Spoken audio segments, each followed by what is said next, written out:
Raw talent alone is not enough, but it has to be developed. It has to be nurtured. And that's what we did at Motown.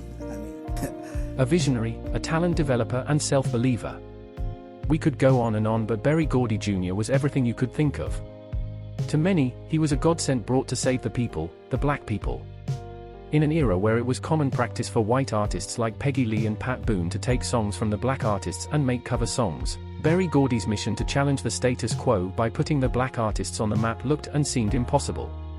But as someone who was always a risk-taker and calculative in his moves, did the impossible, and it turned out to be legendary.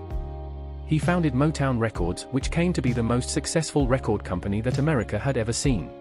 And Motown went on to influence everyone. It was one of the most important things in the history of mankind.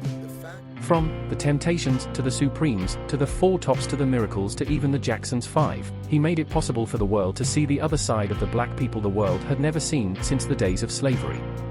He gave hope to every upcoming poor kid that they too could be stars and appear on TV one day. All they had to do was put in the work and keep it burning inside them.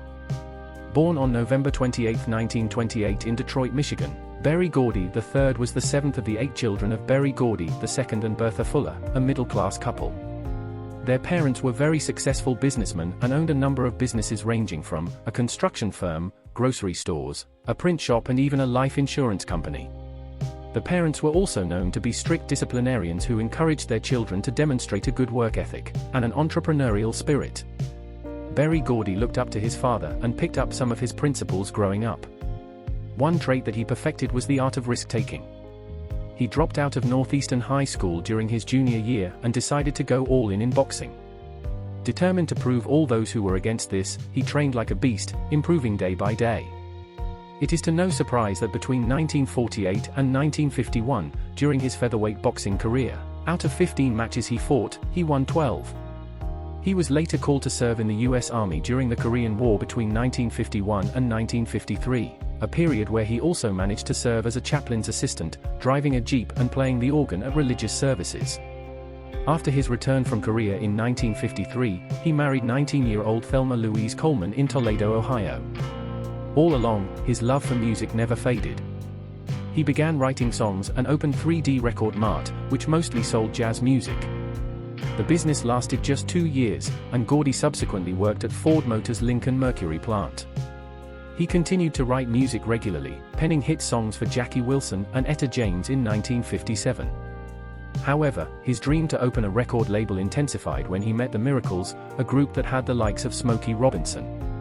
In 1959, with the encouragement of Miracles leader Smokey Robinson, Gordy borrowed $800 from his family through his sister Esther Gordy, who was managing the family's savings fund, to set up his own record label, Tamla Records. In 1960, Motown Record Corporation was founded, with Mary Wells being the first artist to be signed under the new label. From then, everything began to fall in place. All the big artists you know of have passed through his hands. The likes of Gladys Knight of the Pips, Stevie Wonder, Marvin Gaye, Martha and the Vandellas, Tammy Terrell, Lionel Richie, you name them. Even after he decided to move his business from Detroit to Los Angeles in California in 1972, to expand his enterprise to films, his legacy will forever remain. He single-handedly shaped the soul and pop music industry. With all these, Gordy's awards cabinet keeps getting filled. He was inducted into the Rock and Roll Hall of Fame in 1988. He was inducted into the Junior Achievement U.S. Business Hall of Fame in 1998 and the Michigan Rock and Roll Legends Hall of Fame in 2009. When Gordy received the Songwriters Hall of Fame's Pioneer Award on June 13, 2013, he was the first living individual to receive the honor.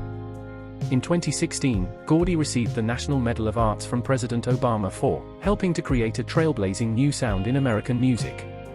As a record producer and songwriter, he helped build Motown, launching the music careers of countless legendary artists. His unique sound helped shape our nation's story. Berry Gordy Square in Los Angeles was designated by the City Council at intersection of Sunset Boulevard and Argyle, where the office of Motown was located. In 2021, he was awarded the Kennedy Center Honors alongside Bette Midler, Joni Mitchell, Justino Diaz, and Lorne Michaels. In 2022, he was inducted into the Black Music and Entertainment Walk of Fame, and also awarded with an honorary doctorate from the University of Michigan. With a net worth of over $450 million, Berry Gordy is slowly enjoying life in Palm Desert in California, satisfied and knowing that he did his part positively impacting the society. We knew that we would win, and we did.